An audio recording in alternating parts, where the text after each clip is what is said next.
Hello guys, स्वागत है यार सभी का पीसी वाले यूट्यूब चैनल पे। और आज की वीडियो में हम बात करने वाले हैं एक 45,000 की पीसी बिल्ड की। तो गाइस देखो, सीधी सीधी बात है, 45,000 का पीसी बिल्ड हो रहा है, लेकिन तुम इसे 30,000 का पीसी बिल्ड भी बना सकते हो कुछ कंडीशंस के अंदर। अब वो कंडीशंस क्या हैं और ये 45,000 के बिल्ड में क्या क्या पार्ट्स हमने यूज किए हैं, उसको मैं बताने से पहले आपके साथ कुछ चर्चा करना चाहता हूं। जरा 30 सेकंड के लिए मेरी बात सुन लो। तो वहां पे देखो, 30 सेकंड के लिए मेरी बात सुनने से मेरा मतलब ये है कि देखो गाइस, क्या है कि पहली बात तो 1,000 सब्सक्राइबर हो गए, उसके लिए आप लोगों को धन्यवाद, दिल से धन्यवाद यार। अच्छा लगा, मुझे बहुत खुशी हो रही है, मैं बता नहीं सकता कितनी खुशी हो रही है। तो मैंने क्या सोचा था कि मैं 1,000 सब्सक्राइबर पे लाइव आऊंगा। अब लाइव आऊंगा, लेकिन यार 1,000 सब्सक्राइबर पे मुझे नहीं लगता ज्यादा लोग देखने आएंगे, क्योंकि जो जेन्युइन सब्सक्राइबर है वही देखने आएंगे। जो इनएक्टिव है या जो देखते नहीं है वो शायद क्या पता ना भी आए। तो वो एक मैं 10-15 लोगों के क्वेश्चन देखता रहूंगा तो वो सही नहीं रहेगा। तो इससे अच्छा मैंने सोचा कि क्यों ना आप ऐसा करो कि जो आप क्वेश्चन मुझसे पूछते या जो भी आप करते, तो वो क्यों ना आप हैशटैग आस्क पीसी वाले नाम से मतलब नीचे कमेंट कर दो। उन कमेंट का आंसर मैं एक अलग Q&A वीडियो में दूंगा। और जो आपके नॉर्मल क्वेश्चन है जिनका आप चाहते हो कि मैं आंसर अभी के अभी दूं, उसको बिना हैशटैग के यूज कर लेना। तो अगर आप चाहते हो मैं Q&A वीडियो में आपका क्वेश्चन पिक करूं, तो एक अच्छा सा क्वेश्चन जो भी आप चाहते हो वो हैशटैग आस्क पीसी वाले नाम से आप पूछ सकते हो, मैं उसमें बता दूंगा। ठीक है, तो चलिए बिल्ड की शुरुआत करते हैं। देखो गाइस, बिल्ड की शुरुआत पहले करते हैं मदरबोर्ड से। तो नहीं, पहले प्रोसेसर ले लेते हैं। प्रोसेसर देखो, हमने चुना है कोर i5 8 जेन i5। सॉरी क्या बोल रहा हूँ मैं, लगता है 1,000 सब्सक्राइबर की ज्यादा खुशी हो गई मुझे। i3 8100, कोर i5 8100, ये कौन सा नया प्रोसेसर आ गया आप भी बोल रहे होंगे। नहीं, कोर i3 8100। तो कोर i3 8100 के बारे में तो तुम सबको पता है यार, 14 नैनोमीटर की लिथोग्राफी पे बना है। इस पिछले साल लॉन्च हुआ था। 3.6 गीगाहर्ट्ज की इसकी वो क्लॉक स्पीड है। और क्या बोलते हैं, भूल गया, हाँ मतलब, और 6 MB की कैश को सपोर्ट करता है। और जो तुम्हारा ये कोर i3 है, ये क्वाड कोर प्रोसेसर है और इसकी 65 वॉट की टीडीपी है। तो ये तो सबको तुमको पता है। अच्छा, यहाँ पे एक चीज मैं बताता हूँ, जो बजट गेमर्स है ना, जिनका बजट जो है वो थोड़ा कम है, या जो थोड़ा बहुत i5 पे नहीं जा सकते हैं, या जो इस i3 को नहीं लेना चाहते हैं। कुछ लोग ऐसे भी होते हैं जो i3 सिर्फ इसलिए नहीं लेते हैं कि वो i3 है, वो चाहते हैं कि उनको i5 मिल जाए क्योंकि वो सुनने में थोड़ा अच्छा लगता है i5। तो तुम चाहो तो तुम्हारे पास एक ऑप्शन है कि तुम 7th जनरेशन का i5 ले सकते हो वैसे, पर वो एक ऑप्शन है। मैं चाहूंगा कि तुम लेटेस्ट जनरेशन पर ही बिल्ड करो वैसे। पर अगर कोई चाहता है कि उसके पास एक अच्छा प्रोसेसर हो जो सुनने में अच्छा लगे कि i5 है भाई मेरे पास, तो वो जाने के लिए जा सकता है। मैं एग्जांपल दे रहा हूँ बस, एक मतलब ऑप्शन है वो एक, ठीक है। तो वो यहाँ पे मैंने दे दिया। लेकिन अगर तुम इसी के ऊपर बिल्ड करना चाहते हो तो तुम i3 8100 डेफिनेटली ले सकते हो। अब इसके साथ एक बढ़िया सा मदरबोर्ड मैं तुम्हें बताता हूँ। तो और जो लोग सोच रहे थे कि बूस्ट क्लॉक तो मैंने बताई नहीं, तो भैया इसमें बूस्ट क्लॉक नहीं है। 3.6 की तुम्हें स्टैटिक फ्रीक्वेंसी मिल जाती है 4 कोर्स में। और हाँ, ये 4 कोर वाला फिजिकल 4 कोर वाला सीपीयू है, जो कि तुम्हें पहले जनरेशन में इंटेल नहीं दिया करता था। तो हाँ, तो ये इस बार 8 जनरेशन में इंटेल ने अच्छा किया है। तो दूसरी बात, चलो अब मदरबोर्ड पे आते हैं। तो मदरबोर्ड के लिए हमने चुना है Asus Prime H310MK। इसके अलावा एमडी कंप्यूटर्स पे सिवा कोई दूसरा मदरबोर्ड था ही नहीं यार, मतलब एक ही ऑप्शन दे रखा है, मजबूरन यही लेना पड़ेगा। तो अगर तुम में से किसी को बिल्ड करना है तो वो यही लेगा। तो अब इसी मदरबोर्ड पे मैं तुम्हें स्पेक्स बता देता हूं। तो स्पेक्स के लिए तुम्हें देखो, यहाँ पे 4 तो तुम्हें सेटा पोर्ट्स मिल जाते हैं, जिनमें से एक तो अच्छी जगह पे, बाकी 3 इन्होंने नीचे की तरफ लगा रखे हैं। पता नहीं क्या सोच समझ के इन्होंने नीचे की तरफ लगा रखे हैं, क्योंकि अगर कोई बंदा केबल मैनेजमेंट करना चाहेगा तो उसे सेटा केबल लंबी खींचनी पड़ेगी। और सेटा केबल जो होती है वो थोड़ी चपटी सी होती है और वो मुड़ने में थोड़ी दिक्कत आती है। और मतलब अजीब जगह पे लगा रखा है। लेकिन वैसे भी तुम एक हार्ड ड्राइव लगाने वाले हो, कोई एक एसएसडी या 4 हार्ड ड्राइव तो तुम लगाने नहीं वाले हो। तो तुम्हारा जो वो अच्छी जगह पे जो एक सेटा पोर्ट है जो तुम्हारे 24 पिन के बगल में है, तो तुम उसमें उसे लगा सकते हो। अच्छा, यहाँ पे मैं एक बात कर देता हूँ, ये H310 क्योंकि एक मदरबोर्ड हम यूज कर रहे हैं, तो तुम्हें यहाँ पे M.2 नहीं मिलने वाली है। यानी अगर तुम फ्यूचर में M.2 लगाने वाले का मतलब लगाने का सोच रहे थे, तो तुम्हें M.2 नहीं मिलेगी। तुम्हें USB 3.1 Gen 2 नहीं मिलेगा। तुम इसमें रेड नहीं कर सकते हो। तुम इसमें कुछ लिमिटेशंस हैं जो तुम नहीं कर सकते हो। कुल मिला के ऐसा है कि अगर तुम इस मदरबोर्ड को लेते हो तो भैया तुम एक ग्राफिक कार्ड के अपग्रेड के अलावा और थोड़ा बहुत रैम अपग्रेड के अलावा और 1-2 हार्ड ड्राइव एक्स्ट्रा लगा ली, उसके अलावा तुम ज्यादा इसमें कर नहीं पाओगे। और एक i3 के साथ अगर तुम्हारा बजट है, तो तुम अगर ये सब अपग्रेड करना चाहते हो तो तुम्हें एक B360 मदरबोर्ड लेना पड़ेगा। तो फिर तुम्हारा बिल्ड भी ज्यादा ऊपर चला जाएगा, 50,000 तक चल जाएगा। मतलब 50,000 तक तो नहीं जाएगा, लगभग तुम्हारा थोड़ा 1-2 हज़ार रुपए शायद और महंगा चला जाए। तो अगर तुम इससे कोई B360 मदरबोर्ड लेना चाहता है तो वो ले सकता है। लेकिन अगर कोई नहीं लेना चाहता है, वो थोड़ा उसका बजट एकदम फिक्स है, टाइट बजट है, तो तुम इस मदरबोर्ड के साथ जा सकते हो। तो इसमें देखो, तुम्हें USB 3.1 Gen 2 तो नहीं मिलने वाले हैं तुम्हें। एक PCIe 16X स्लॉट मिल जाते हैं, बाकी 2 1X वाले मिल जाते हैं, और 4 SATA मैंने तुम्हें बता दिए मिल जाते हैं। 2 रैम स्लॉट्स मिलती हैं, जिनमें से हम एक को यूज करेंगे और एक को फ्यूचर एक्सपेंडेबिलिटी के लिए छोड़ देंगे। अच्छा, यहाँ पे एक बात आती है, जब तुम इस मदरबोर्ड को ले रहे हो, वैसे तो इसमें फीचर्स वैसे कई दिए हुए हैं, सोचने कि हम जो है वो लैन सर्च प्रोटेक्शन वगैरह वगैरह कर रहे हैं, तो वो सब तो तुम्हें एडिशनली मिल ही रहे हैं। लेकिन अगर तुम में से कोई बोलता है कि USB 3.1 Gen 2 नहीं है भैया, क्या हो गया क्या हो गया, लेकिन कितने डिवाइसेस तुम ऐसे यूज करते हो जो USB 3.1 Gen 2 पे तुम यूज करते हो? बहुत कम यार। नॉर्मली USB 3.1 वाले तुम पोर्ट यूज करते होंगे, और या फिर USB 3 सिंपल वाले, USB 3.1 वाले भी तुम्हारे पास शायद ना हो। तो USB 3.1 Gen 2 वाले अगर तुम यूज करना चाहते हो, तुम्हारे पास मतलब अब ऑप्शन तो है ही नहीं, वैसे भी Gen 2 तो तुम यूज कर ही नहीं सकते हो, तो तुम्हें या तो अपना बजट बढ़ाना पड़ेगा अगर तुम्हें उसे यूज करना है, B360 लेना पड़ेगा, या तुम्हें M.2 वगैरह लेनी है तो भी तुम्हें B360 वगैरह लेना पड़ेगा। तो ये थोड़ा लिमिटेशन के साथ आते हैं एस सीरीज के जो बोर्ड होते हैं। तो चलो अब अपनी रैम की तरफ बढ़ते हैं। तो रैम में तो हमने वही यार अपनी मेरी वाली रैम चुनी है जो मैं यूज करता हूँ, कॉर्सैर डेस्कटॉप, सॉरी मैं इसका MD कंप्यूटर सारा नाम पढ़ रहा हूँ, मतलब कॉर्सैर की रैम है, वेंजेंस सीरीज की, वेंजेंस LPX सीरीज की।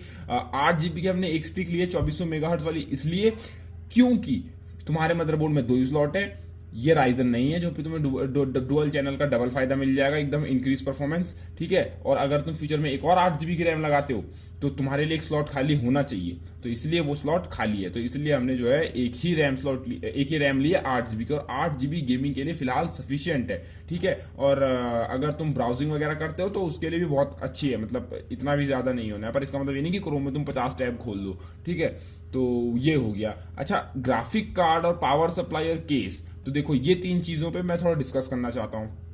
अगर तुम्हारा बजट थोड़ा कम है, क्योंकि ये बजट मैंने तुम्हें बोल दिया 45,000, अगर तुम्हारा बजट 40 के आसपास है तो तुम इसे ऑफलाइन बिल्ड करना। तुम्हें i3 ये है, यहाँ पे जो 8,800 का है, तुम्हें क्या पता 7,900 या 8,000 के आसपास का तुम्हें मिल जाएगा, तो यहाँ पे तुम्हारे 800 से 1,000 रुपए बच गए। तुम्हें रैम जो है वो लगभग इससे सस्ती तो क्या ही मिलेगी, बट थोड़ी बहुत क्या पता 100-200 रुपए और सस्ती मिल जाए। हार्ड ड्राइव में देखो हमने चुनी है, वैसे तो वेस्टर्न डिजिटल की ब्लू चुनी है, अगर तुम चाहो तो सीगेट बैराक्यूडा तुम्हें और सस्ती मिलती है, तुम ले सकते हो। वैसे ये दोनों हार्ड ड्राइव जो है वो लगभग आसपास कीमत पे बिकती है, तो तुम्हें जो सस्ती मिले वो ले लो, ठीक है। हमने जो चुनी है वो चुनी है 1 टेराबाइट की सीगेट की बैराक्यूडा, जो कि तुम्हें 2,840 रुपए की मिल जाती है MD कंप्यूटर्स पे। तो ये काफी सस्ती है। Amazon पे ये 3,000 या 3,100 रुपए की है, तो तुम्हारे 200-300 रुपए यहाँ पे बच गए। तो ये मैं तुम्हें कह रहा हूँ, अगर तुम इसे ऑफलाइन बिल्ड करते हो तुम्हें थोड़ा बहुत और सस्ता मिल जाएगा, और प्रोसेसर तुम्हें थोड़ा सस्ता मिल जाएगा, तुम्हें क्या पता मदरबोर्ड में भी तुम्हारे पैसे बच गए, तो तुम थोड़ा पैसा ऐसे करके बचा सकते हो, और तुम इसे 40,000 के अंदर कर सकते हो। पावर सप्लाई वैसे तो मैंने यहाँ पे चुनी है VS450, कॉर्सैर की VS450, जो कि तुम्हें स्पेशल ऑफर्स के अंदर 2,200 की तक की मिल सकती है। यहाँ पे जो है इसकी कीमत 2,394 है, यानी ये 2,400 रुपए की है। लेकिन अगर तुम VS350 लेते हो, जो इससे छोटा वर्जन है, तो वो भी तुम्हें कोई कमी नहीं करने वाला है, क्योंकि देखो यार तुम्हारा प्रोसेसर तुम i3 ले रहे हो, ठीक है। तुम फ्यूचर में ज्यादा से ज्यादा क्या लगा लोगे इसके साथ, अगर फ्यूचर में कोई अच्छा खासा ग्राफिक कार्ड आता है, जैसे तुमने फ्यूचर में लगा लिया अपग्रेड करने के लिए 1150 Ti, तो यार वो और ज्यादा पावर एफिशिएंट होगा, या 1160 लगा लेते हो तो भी ये मेरे ख्याल से VS350 उसको झेल लेगी। अगर तुम 1050 या 1050 Ti लगाना चाहते हो, मतलब सॉरी 1150 या 1150 Ti, तो भी VS350 ठीक है। अगर तुम थोड़े पैसे बचाना चाह रहे हो तो तुम थोड़ा बहुत VS350 लगा के और पैसे बचा सकते हो, या फिर कैबिनेट पे तुम पैसे बचा सकते हो। तुम कोई कैबिनेट ऐसा ले सकते हो जो नॉन साइड पैनल वाला है, या जिसकी जो तुम्हें ऑफलाइन सस्ता मिल रहा है, तो तुम कैबिनेट वो ले सकते हो। हमने जो कैबिनेट चुना है, हमने तो चुना है कॉर्सैर का ही कैबिनेट चुना है। कॉर्सैर या तो तुम 100R यूज कर सकते हो, या फिर हमने तो जो चुना है वो है स्पेक 1, कॉर्सैर का स्पेक 1, कॉर्सैर कार्बाइड स्पेक 1, बेहतरीन कैबिनेट। एक लाल पंखा आगे मिल जाता है, बस एक ही मिलता है, पीछे के लिए तुम्हें अलग से पंखा लेना पड़ेगा, जो कि 200-300 रुपए तुम्हारा एडिशनल खर्चा जोड़ देता है। लेकिन कुल मिला के कैबिनेट अच्छा है, जिसमें तुम्हें फ्रंट में तुम्हें एक USB 3 का पोर्ट मिल जाता है, एक USB 2 का मिल जाता है, ऑडियो मिल जाते हैं, पावर और रीसेट के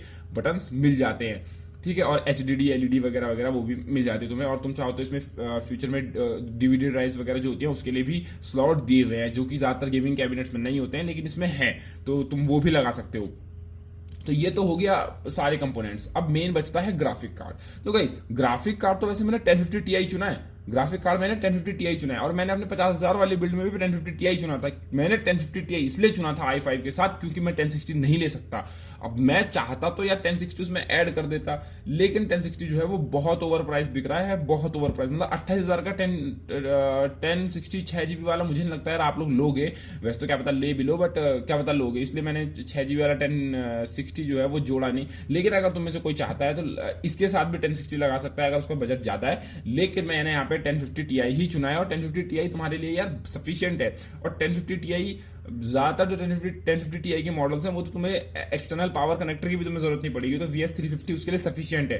तो अगर तुम उस पावर सप्लाई के साथ जाना चाहते हो तो जा सकते हो। और यहाँ पे जो अपना जो मैंने ग्राफिक कार्ड तुम्हें बताया है, वो ग्राफिक कार्ड तुम्हें अराउंड 15,000 मिल जा रहा है इसमें MD कंप्यूटर्स पे। लेकिन अनफॉर्चुनेटली क्योंकि ये इतना सस्ता है, ये आउट ऑफ स्टॉक चल रहा है। जैसे ये स्टॉक पे आता है, तुम इसे MD कंप्यूटर्स पे एक ऑप्शन है कि गेट नोटिफाइड, तो जैसे ही ये स्टॉक में आएगा तुम्हें ईमेल आ जाएगा कि भैया ग्राफिक कार्ड स्टॉक में आ चुका है, तो वो तुम्हें ईमेल के द्वारा पहुंचा दिया जाएगा। जैसा कि तुम फोटो में देख रहे हो, ये एक पंखे वाला है। लेकिन 1050 Ti इतना भी गर्म नहीं होता है कि तुम्हें 4 पंखे की जरूरत पड़ जाए, ठीक है। और मेरा वाला जो ग्राफिक कार्ड है जिसमें एक्सटर्नल पावर कनेक्टर लगती है, ठीक है, उसमें ये भी एक पंखा है, तो ज्यादा तुम्हें टेम्परेचर की चिंता मत करो। और 1050 Ti मिल रहा है, उसको जल्दी से हाथ मार लो। ऑफलाइन जाते हो और ऑफलाइन में भी तुम्हें अगर ये ग्राफिक कार्ड 15,000 के आसपास मिल रहा है तो जल्दी से हाथ मार लो गाइस, क्योंकि 1050 Ti की कीमत जो है वो 18,000 19,000 भी ऑनलाइन स्टोर पे चल रही है। तो ये 1050 Ti अगर तुम्हें सस्ता मिलता है तो तुम 1050 Ti उठा लो। तो यहां पे तो होगा तुम्हारा बिल्ड कंप्लीट। लेकिन मैं एक चीज बता देना चाहता हूं, अगर तुम में से किसी का बजट है 30,000 रुपए, तुम में से कोई चाहता है कि उसका पीसी बिल्ड 30,000 में हो जाए, वो अब मेरे को कमेंट करेगा कि भैया आप 30,000 का पीसी बिल्ड बताओ। तो यार देखो 30,000 में तुम क्या कर सकते हो, ये 45,000 का बजट है i3 8100 में, और अगर तुम 30,000 पे बिल्ड करना चाहते हो तो 15,000 ग्राफिक कार्ड के हटा दो, तो तुम्हारे 30,000 में बिल्ड कंप्लीट हो गया। लेकिन यहाँ पे फिर बात आती है कि तुम ग्राफिक कार्ड हटाना ही नहीं चाहते हो, तो यार फिर तो बिना ग्राफिक कार्ड हटाए तो होगा नहीं कुछ। अब तुम ग्राफिक कार्ड अगर हटा देते हो और इंटीग्रेटेड ग्राफिक्स पे, यानी इंटेल HD 630 है इसके अंदर शायद कोर i3 में, i3 8100 में, तो अगर तुम उसके साथ भी करते हो तो तुम्हें अच्छी खासी गेमिंग को करा देगा। और फ्यूचर में तुम ग्राफिक कार्ड ले लेना, मतलब अभी 30,000 का बिल्ड कर लो, ग्राफिक कार्ड मत लगाओ। जब ग्राफिक कार्ड है तो सस्ते हो जाते हैं, या तुम्हें कहीं से सस्ता मिल जाता है तो तुम उस पर बिल्ड कर लो, ठीक है। या फिर फ्यूचर में मतलब नवंबर के आसपास अगर तुम्हें 11 नवंबर दिसंबर के आसपास तुम्हें पैसे हो जाते हैं और तुम्हें 1150 Ti मिल जाता है तो तुम उस पर बिल्ड कर लो। मैं ऐसा कह रहा हूं कि अगर तुम 45,000 नहीं खर्च कर सकते हो, 30,000 खर्च कर सकते हो, तो तुम बिना ग्राफिक कार्ड के बिल्ड कर लो ना। सही है, मतलब अच्छा है तुम्हारा, फ्यूचर में तुम क्या पता और अच्छा ग्राफिक कार्ड मिल जाए तो तुम ऐसा कर सकते हो।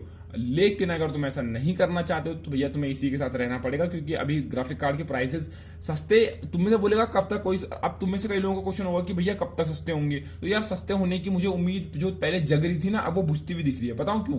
क्योंकि तुमने बहुत क्रिप्टो करेंसी न्यूज में सुन लिया होगा कि बुल रन चल रहा है। अभी बुल रन का मतलब क्या है, क्रिप्टो करेंसीज ने राइज करना शुरू कर दिया है। बिटकॉइन जो है वो राइज कर चुका है, काफी करेंसी जो है वो थोड़ी ऊपर ऊपर जा सकती हैं, और अब कह रहे हैं कि क्रिप्टो जो है वो राइज होगी, यानी क्रिप्टो करेंसीज ऊपर जाएंगी ना कि नीचे आएंगी।